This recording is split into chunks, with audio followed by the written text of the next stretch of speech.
Hello बच्चों। और आप लोग कैसे हैं? आई होप आप लोग अच्छे होंगे। तो आज हम लोग पढ़ेंगे वेरी इंपॉर्टेंट टॉपिक कूलाम का नियम सदिश रूप में। ठीक है, ये बहुत इंपॉर्टेंट टॉपिक है इसको, और ये बहुत आसान है। इसको हम लोग आइए पढ़ते हैं और समझते हैं। तो अपना हेडिंग क्या है? कूलाम का नियम। क्या है हेडिंग? कूलाम का नियम सदिश रूप में। अच्छा भाई, हम लोग देखिए पढ़ चुके हैं कूलाम का नियम। कूलाम का नियम का सूत्र आया था F बराबर 1/4 पाई Q1 Q2 बटे R स्क्वायर। ये आया था। एक मिनट हम जरा देख ले, सब कुछ सही तो चल रहा है, दिख रहा है? हाँ, दिख रहा है। तो हम लोगों ने पढ़ा था F बराबर 1/4 पाई Q1 Q2 बटे R स्क्वायर। यहाँ तक हम लोगों ने क्या किया था? पढ़ा था। अच्छा, एक बात बताओ, जहाँ देखो एक बात पूछे तुमसे, ये देखो ये क्या है? एक कांस्टेंट है, माने क्या है? एक नियतांक है जिसका मान क्या होता है? 9 × 10 के पावर 9 होता है। आवेश देखो ये Q1 Q2, ये क्या है? आवेश। और तुम जानते हो आवेश कौन सी राशि होता है? अदिश राशि होता है। और ये देखो ये क्या है? ये एक क्या है? दूरी है। और दूरी भी कौन सी राशि होती है? अदिश राशि होती है। तो कहने का मतलब ये है कि देखो भाई ये तो कांस्टेंट है, इससे तो कोई मतलब ही नहीं है। देखो ये भी अदिश राशि, ये भी अदिश राशि। ओवरऑल जो बल है वो क्या निकल कर आया? अदिश राशि। लेकिन बल कौन सी राशि होती है? सदिश राशि। इसलिए अपना हेडिंग है कूलाम का नियम सदिश रूप में। तो देखो भाई, समझते हैं कूलाम का नियम सदिश रूप में। पहले देखो भाई, सदिश का मतलब क्या होता है? सदिश देखो, सदिश सदिश का मतलब ये होता है ना, आप हमें परिमाण भी बताइए, परिमाण प्लस दिशा। अगर आप हमें परिमाण प्लस दिशा बता दे रहे हैं तो उसी का मतलब क्या होता है? सदिश राशि होता है। ठीक है, तो सदिश का मतलब क्या होता है? परिमाण प्लस दिशा। अब बात है दिशा कौन बताता है? दिशा देखो भाई, दिशा कौन बताता है? दिशा बताता है एकांक सदिश। एकांक सदिश, एकांक सदिश क्या बताता है? दिशा को बताता है। एकांक सदिश क्या बताता है? दिशा बताता है। अब बात है एकांक सदिश क्या होता है? देखो एकांक सदिश का एक सूत्र होता है। एकांक सदिश भाई क्लास 11 में वेक्टर नामक चैप्टर में सारा पढ़ के आए हो। ठीक है, एकांक सदिश पहली बात दिशा कौन बताता है? एकांक सदिश। दूसरी बात, एकांक सदिश बराबर होता क्या है? एकांक सदिश बराबर होता है सदिश सदिश बटे सदिश का परिमाण। एकांक सदिश बराबर होता है सदिश बटे सदिश का परिमाण। जैसे हम कह दिए वेक्टर ए है, और एकांक सदिश को कैसे दिखाते हैं? कैप से। अगर कोई भी राशि है उसके ऊपर कैप लगा दोगे तो वो क्या बताएगा? एकांक सदिश को। जैसे देखो ये कोई वेक्टर ए है, ठीक है, कोई वेक्टर ए है, हम कहें इसका एकांक सदिश क्या होगा? तो इसको एकांक सदिश के रूप में लिखोगे तो ए कैप हो गया। देखो वेक्टर हटा के कैप लगा दिए तो ये हो गया एकांक सदिश। और एकांक सदिश का सूत्र क्या पढ़ेगा? वह पढ़ेगा सदिश। देखो भाई, जिसका एकांक सदिश निकाल रहे उसी का सदिश, तो ये हो गया वेक्टर ए बटे सदिश का परिमाण, इसका परिमाण, तो वेक्टर ए का क्या हो जाएगा? परिमाण। ठीक, जैसे हम कह दिए वेक्टर आर है, इसका एकांक सदिश कैसे लिखोगे? तो लिखोगे आर कैप बराबर, फिर क्या होगा? देखो सदिश क्या है? वेक्टर आर बटे क्या हो जाएगा? मॉड में वेक्टर आर। ठीक, ये हो गया एकांक सदिश का परिभाषा। ठीक है, तो भाई सदिश का मतलब होता है, सदिश का मतलब क्या होता है? दिशा। सदिश का मतलब होता है परिमाण प्लस दिशा। ठीक, और उसके बाद दिशा कौन बताता है? एकांक सदिश बताता है। फिर एकांक सदिश बराबर क्या होता है? सदिश बटे सदिश का परिमाण होता है। अब आगे बात करते हैं। अब बात है देखो, इसमें हम लोग इसका यूज करेंगे, इसका यूज करेंगे, इसका यूज करेंगे। अब बात आई चौथा। अब इसमें जो दूरी होगा, देखो भाई बस लिखवा रहे, इसको समझो जरा। दूरी होगा उसमें, इसमें क्या होगा? दूरी होगा। तो दूरी को हम दूरी की तरह ना ट्रीट करके किसकी तरह ट्रीट करेंगे? विस्थापन की तरह, क्योंकि हम कौन सी राशि पढ़ने जा रहे हैं? सदिश। देखो देखो सदिश राशि पढ़ रहे हैं तो दूरी को दूरी की तरह ट्रीट ना कर विस्थापन की तरह ट्रीट करेंगे। और विस्थापन कौन सी राशि बताओ, विस्थापन कौन सी राशि होता है, सदिश राशि। और विस्थापन को कोई ना कोई मूल बिंदु से बात किया जाता है। देखो ये मूल बिंदु से हम बात करेंगे। भाई 1 मिनट 2 मिनट बस सुन लो बस, ठीक है, 2 मिनट सुन लो, लास्ट में सब क्लियर हो जाएगा, ठीक है। तो अब एक लास्ट है, एक चीज का और हमें जरूरत पड़ेगा जिसको कहते हैं त्रिभुज का नियम। त्रिभुज का नियम, एक चीज ये हमें और जरूरत पड़ेगी जिसका नाम है त्रिभुज का नियम। अब ये त्रिभुज का नियम क्या होता है जरा समझते हैं। जैसे देखो भाई, मान लो दो राशि है, एक ये है वेक्टर ए और ये एक है वेक्टर बी। हम कहें इन दोनों को जोड़ो, तो आप क्या करते हैं, पहले राशि के शीर्ष से दूसरे राशि के पुच्छ को ले जाकर जोड़ देते हैं, या दूसरे राशि के पुच्छ को पहले राशि के शीर्ष से ले जाकर ऐसे जोड़ देते हैं। तो और पहले राशि के पुच्छ से दूसरे राशि के शीर्ष की ओर मिलाने वाली जो रेखा है उसी को बोलते हैं परिणामी आर। और ये परिणामी आर बराबर क्या होता है, vector A plus vector B, ये होता है, ठीक। अब देखो जरा एक और बात बताते हैं। देखो भाई इसको एक और तरीके से पढ़ने का मतलब है, जैसे देखो ये दिशा दे रहा है, देखो इस दिशा में ये दिशा दे रहा है, इस दिशा में जब हम इधर बढ़े तो ये हमारा अपोज कर रहा है, तो जो अपोज करता है वो होता है हमारा परिणामी। जैसे हम कहें देखो ये है, ठीक, ये है, तो देखो इसमें ये ए है, ये बी है और ये सी है। हम क्या बताइए इसमें परिणामी कौन है, तो यहां से हम चलना स्टार्ट करते हैं। देखो ये दिशा दिया, ये दिशा दिया, देखो ये कह रहा है इस रास्ते में जाओ, तो इस रास्ते से गए, आगे बढ़े तो वो कहा इस रास्ते से जाओ, इस रास्ते से गए, जब इधर गए तो ये अपोज कर रहा है, तो जो अपोज करता है वही होता है परिणामी। तो परिणामी सी बराबर, देखो परिणामी क्या होता है, दोनों वेक्टरों का योग, तो परिणामी सी बराबर क्या होगा, वेक्टर ए प्लस क्या हो जाएगा, वेक्टर बी, ये हो गया, ठीक है। इतने चीज का हमें जरूरत पड़ेगा इस पर्टिकुलर टॉपिक में, ध्यान से देख लो। सदिश क्या होता है, परिमाण प्लस दिशा, और दिशा कौन बताएगा, एकांक सदिश। अगर एकांक सदिश, अगर कोई एकांक सदिश है, जैसे मान लो वेक्टर के है, इसको एकांक सदिश बनाना है तो के ऊपर क्या लगा देंगे, के, तो बन जाएगा एकांक सदिश। और एकांक सदिश क्या होता है, सदिश बटे सदिश का परिमाण। और यहाँ पे अब हम लोग जो भी बात करेंगे दूरी न बात करके क्या बात करेंगे, विस्थापन। और विस्थापन कहां से लिया जाता है, मूल बिंदु से। फिर इसमें बात करेंगे त्रिभुज का नियम। त्रिभुज का नियम क्या होता है, जो अपोज करता है वो होता है परिणामी, और परिणामी दोनों वेक्टरों के सम के बराबर होता है। इतना हमें जरूरत है। अब आगे बढ़ते हैं, मिटा दे, चलो अब हम लोग डेरिवेट करने जा रहे हैं कूलॉम का नियम सदिश में। आओ देखो भाई डेरिवेट करते हैं, देखो डेरिवेट कर रहे हैं। देखो हम इसमें एक को मूल बिंदु मानेंगे पहले, देखो एक निर्देशांक बना लिए, देखो ये निर्देशांक हो गया, ये है निर्देशांक O, ठीक। अब इस निर्देशांक O से वेक्टर r1 दूरी पर, देखो निर्देशांक O से वेक्टर r1 दूरी पर एक आवेश है q1, ठीक। और इसी निर्देशांक और इसी मूल बिंदु O से r2 दूरी पर, देखो वेक्टर r2 दूरी पर एक आवेश है, थोड़ा सा और आगे बढ़ा देते हैं, एक आवेश है, देखो ये q2, ठीक।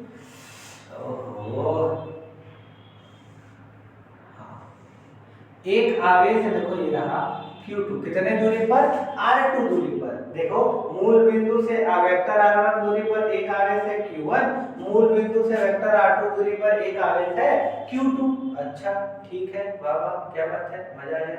अब देखो अब बात है कूलॉम का नियम। देखो कूलॉम का नियम होता है F बराबर 1 बटे या फिर K Q1 Q2 बटे R स्क्वायर, यही होता है। चलो तो उसको मद्देनजर रखते रहना। चलो अब देखो, अब कुछ देर के लिए मान लो दोनों आवेश सेम नेचर के हैं ना, Q1 Q2 is greater than 0, मतलब Q1 Q2 या तो दोनों प्लस होंगे या तो दोनों माइनस होंगे। तो देखो ये Q1 Q2 पर बल लगाएगा, Q1 Q2 पर बल लगाएगा उसको उधर भगाएगा। तो देखो Q1 Q2 पर बल लगाएगा किस दिशा में, इस दिशा में। देखो वेक्टर F।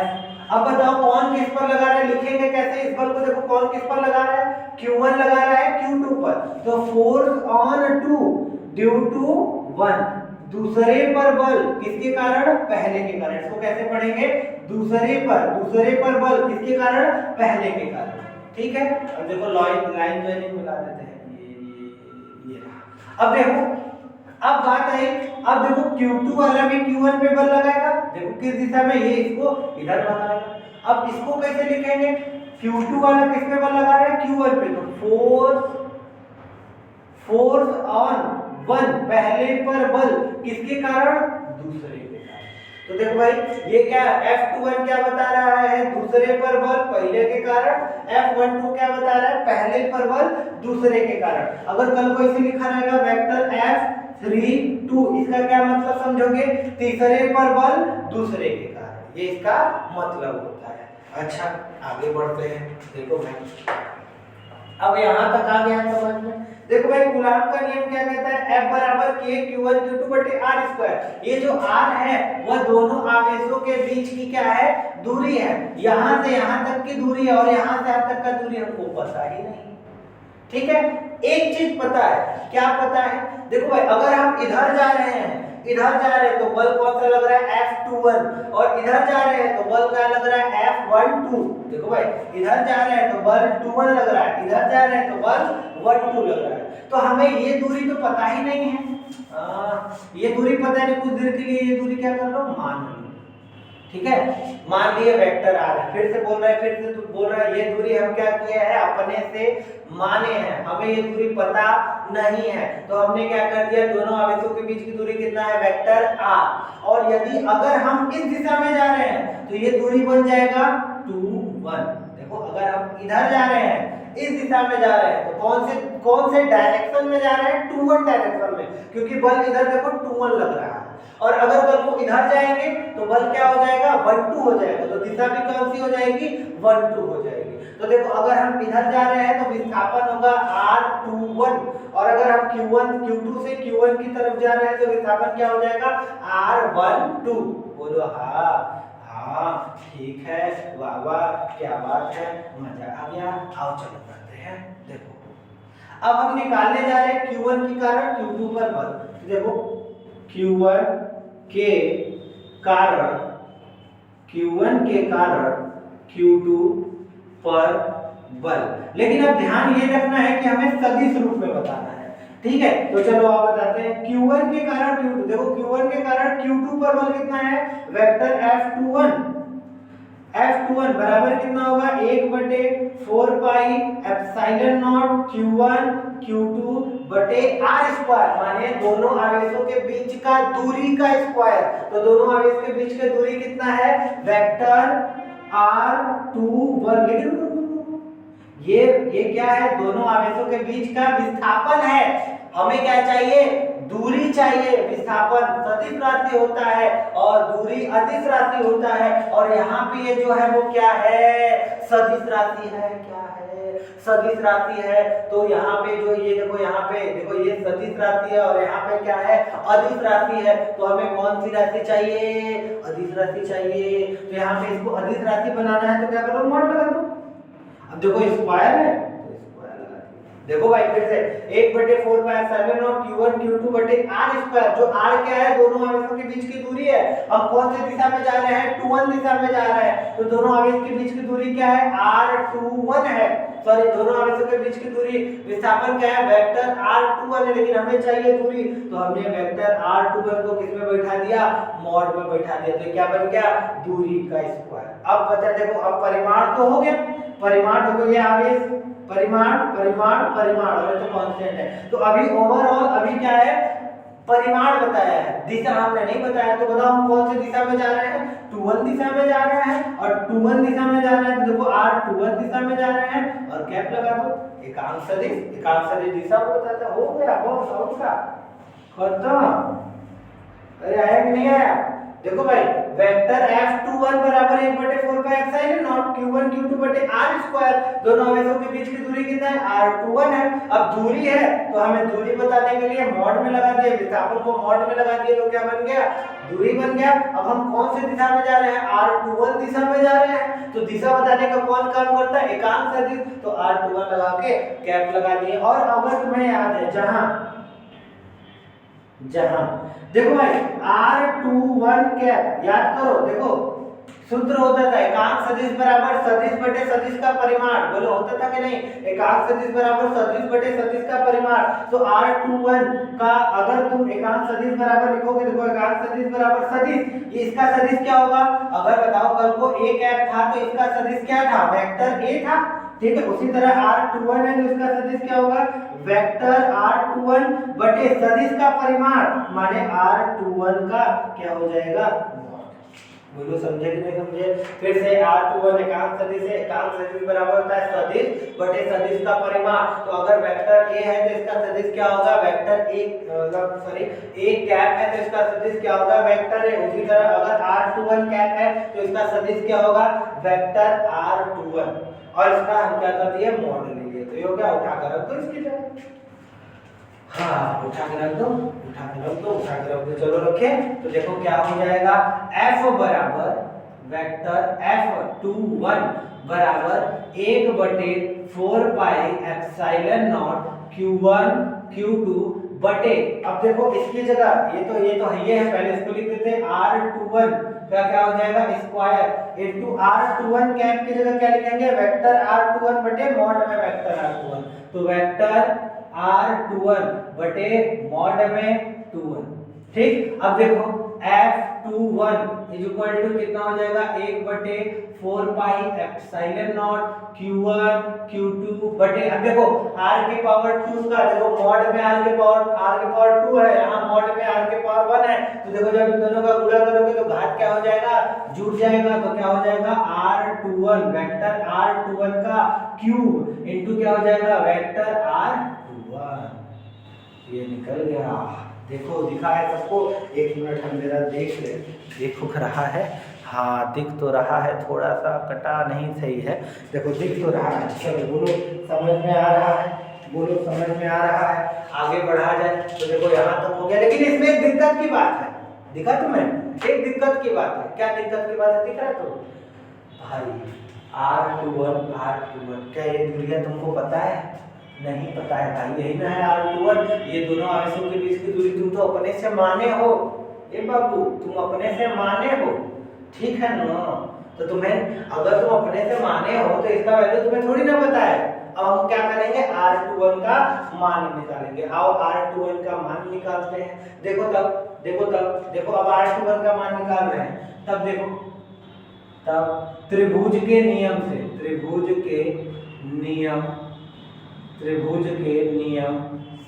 आओ त्रिभुज का नियम लगाते हैं। देखो इसमें त्रिभुज का नियम लगाया जाए। अरे बोलो लगाया जाए कि नहीं लगाया जाए? और लगाते हैं। देखो भाई, अब देखो यहाँ से चलो, ये दिशा दे रहा है, ये दिशा दे रहा है, हाई अपोज कर रहा है ना? ये अपोज, देखो ये गया दिशा दिया, ये अपोज कर रहा है, तो ये अपोज कर रहा है, तो यही क्या है? परिणामी है। ठीक है, तो परिणामी कौन है? Vector R2। और वेक्टर R2 बराबर, देखो जो दिशा दे रहा है उन दोनों का योग, तो वेक्टर R1 प्लस क्या हो जाएगा? Vector R21। बोलो भाई, देखो इसमें त्रिभुज का नियम लगाओ। तो देखो ये दिशा दिया और जो अपोज कर रहा है वो परिणामी, और परिणामी बराबर दोनों वेक्टरों का सम। अरे बोल बबुआ। हाँ, तो देखो वेक्टर R2 बराबर क्या हो जाएगा? Vector R1 plus vector R21, ये वाला दूरी। और R21 हमें निकालना है, इंप्लाइज दैट देखो R1 को इधर भेज दोगे तो vector R2 minus vector R1 बराबर क्या निकल कर आएगा? Vector R21। अर्थात वेक्टर R21 बराबर क्या निकल कर आया? वेक्टर R21 बराबर R2 माइनस R1। तो एक बात बताओ, इसी प्रकार का होगा। देखो R21 बराबर R2 माइनस R1 है, तो R12 बराबर का होगा R12। वेक्टर R12 बराबर, देखो R21 है तो 2 में से 1 घटा है, तो R12 रहेगा तो R1 में से क्या घटेगा? R2 तू धतेगा अले धतेगा ती नहीं धतेगा बोलना। हाँ तो देखो फिर से R21 बराबर R2 माइनस R1, R12 बराबर R1 माइनस R2। बोलो होगा कि नहीं? 2 1 था तो 2 में से 1 घटा, 1 2 रहेगा तो 1 में से 2 घटेगा। बोलो सही है? तो अब देखो हमें R21 का मान तो पता चल गया है, अब उठा के रख दो। ये हो गया समीकरण नंबर 1। तो देखो समीकरण 1 से तो जब समीकरण 1 में रखोगे इसका मान तो वेक्टर 21 बराबर क्या हो जाएगा 1/4 पाई एप्सिलॉन नॉट। देखो 1/4 पाई एप्सिलॉन नॉट, फिर क्या हो जाएगा Q1, फिर क्या हो जाएगा Q2 बटे, अब देखो R21 की जगह R2 माइनस R1, तो मॉड में क्या हो जाएगा R2 माइनस क्या हो जाएगा R1, वो मॉड में क्या हो जाएगा क्यूब इनटू R21 की जगह क्या हो जाएगा R2 vector minus R1 vector. ये निकल गया ओवरऑल वैल्यू और ये हो गया समीकरण नंबर 2। बोलो आया कि नहीं? क्या किए हैं बाबू? देखो R21 की जगह R21 की जगह R2 माइनस R1, ठीक है? तो यहाँ 21 था, इस 21 की जगह R2 माइनस R1 का क्यूब हो गया। फिर वेक्टर R21 की जगह क्या लेते हैं R2 माइनस R1। ये हो गया समीकरण नंबर 2। ठीक, तो Q1 के कारण Q2 पर बल कितना निकल कर आया? देखो F21 बराबर 1/4 pi epsilon not Q1 Q2 बटे R2 माइनस R1 का क्यूब, फिर R2 माइनस R1। आगे बढ़े, चलो आगे बढ़ते हैं। अब देखो, अब आगे ये रहा, अब इतना मिटा दिए। अब देखो, अब हम लोग क्या निकालेंगे? दूसरे के कारण, माने Q2 के कारण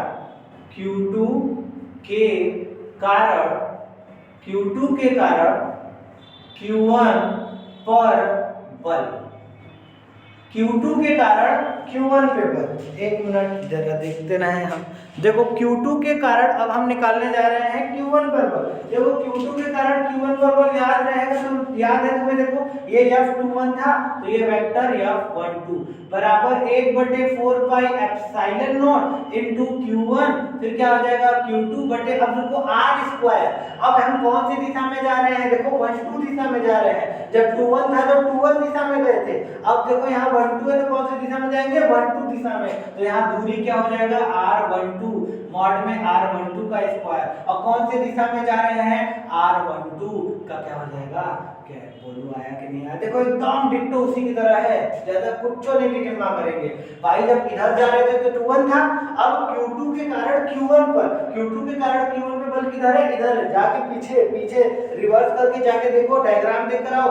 Q2 के कारण Q1 पे था तो इधर बल लग रहा है, तो क्या हो जाएगा 12, और 12 दिशा में जा रहे हैं तो 1/4 pi epsilon not Q1 Q2 बटे मॉड में वेक्टर R21 का स्क्वायर इनटू R21 का कैप। अब देखो जहां, देखो एकदम डिट्टो वही करेंगे। R12 का कैप बराबर, देखो क्या लिखेंगे? वेक्टर R2 सदिश बटे सदिश का क्या हो जाएगा? परिमाण हो जाएगा। उठा के यहाँ पे रखेंगे तो वेक्टर F12 बराबर क्या हो जाएगा? 1/4 pi epsilon not into Q1 Q2 बटे, अब इसकी जगह देखो वही रखेंगे, वेक्टर में 12 का स्क्वायर इनटू R12 के कैप की जगह देखो वेक्टर R12 बटे मॉड में वेक्टर 12। ठीक, अब फिर वही दिक्कत हो गया। क्या दिक्कत हो गया? हमें R12 का मान ही नहीं पता है भाई। R12 क्या है? दोनों आवेशों के बीच की दूरी, और दोनों आवेशों के बीच की दूरी हमें पता ही नहीं है। चलो आप देखते हैं, निकाल लेते हैं भाई। उसमें क्या है? देखो वेक्टर F12 हम लोग निकाल के बैठे हैं, अगर तुम्हें पता हो तो एप्सिलॉन नॉट Q1 Q2 बटे, देखो R12 बराबर R1 minus R2, R1 minus R2 का क्या हो जाएगा? एक मिनट को एक लाइन और बढ़ा दे। देखो ये स्क्वायर और ये तो मेरे क्या हो जाएगा? क्यूब, R12 का क्यूब इनटू क्या हो जाएगा? Vector R12। बोलो सही है? ये रहा, बोलो सही है? बोलो सही है, आ रहा है। 1 मिनट हम तुम्हें समय दे रहे हैं, जरा सा देख लो, ओ जरा जरा देख लो, ओ जरा जरा देख लो, ओ जरा जरा देख लो, ओ जरा जरा देख लो। देखोगे कि नहीं देखोगे? बोलो भाई, बोलो भाई, बोलो भाई। चलो आगे ट्राई करते हैं। तो देखो भाई, ये हो गया। आगे बात किया जाए तो देखो ये, अब इसके बाद बात करते हैं ना। अब r12 का मान रख देंगे, तो वेक्टर f12 बराबर 1/4 pi epsilon not q1 q2 बटे r12 की जगह देखो, r12 की जगह vector r1 minus vector r2 का क्या हो जाएगा, q इंटू r12 की जगह vector r1 minus vector r2। देखो ये निकल कर आया, देखो ये निकल कर आया, देख लिए ये समीकरण नंबर हो गया 3। पहले देख लो और हम भी देख लें नीचे आ रहा है कि नहीं आ रहा है, आ रहा है, आ रहा है, आ रहा है। चलो भाई, अब बोलो सही है यहाँ तक, तो आगे बढ़े। अब देखो हमारे पास समीकरण 2 और समीकरण 3 है, एक बार जल्दी से देख लो। हम मिटा रहे हैं पूरा, ठीक है? तो चलो अब मिटा रहे हैं, मिटा दें, मिटा दें, मिटा दें, चलो मिटा रहे हैं। बस 2 इक्वेशन छोड़ेंगे, बाकी सारा मिटा दे रहे हैं। देखो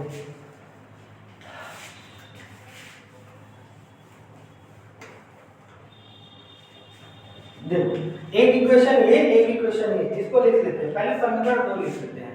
वेक्टर क्या हो जाएगा, वेक्टर f21 बराबर 1/4 pi epsilon not q1 q2 बटे मॉड में वेक्टर 2 माइनस वेक्टर 1 का क्या हो जाएगा q, फिर क्या हो जाएगा, वो गिरो मत, फिर क्या हो जाएगा r2 माइनस r1।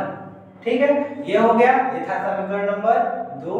ठीक, फिर क्या हो जाएगा, वेक्टर f12 बराबर 1/4 pi epsilon not q1 q2 बटे मॉड में देखो r1 माइनस r2 का क्या हो जाएगा cube into r1 vector minus r2 vector, समीकरण नंबर 3। अब एक काम करते हैं, इसको भी मिटा देते हैं।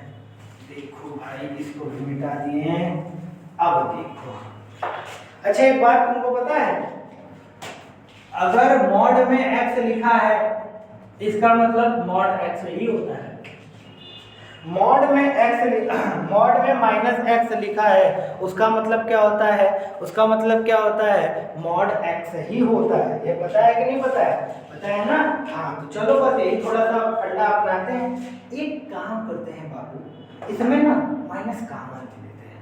चलो वेक्टर f12 बराबर 1/4 pi epsilon not q1 q2 बटे मॉड, यहाँ से कॉमन ले लो तो माइनस कॉमन ले लो। जब माइनस अंदर कॉमन लोगे तो क्या हो जाएगा, वेक्टर r2 माइनस क्या हो जाएगा, वेक्टर r1 का क्या हो जाएगा q।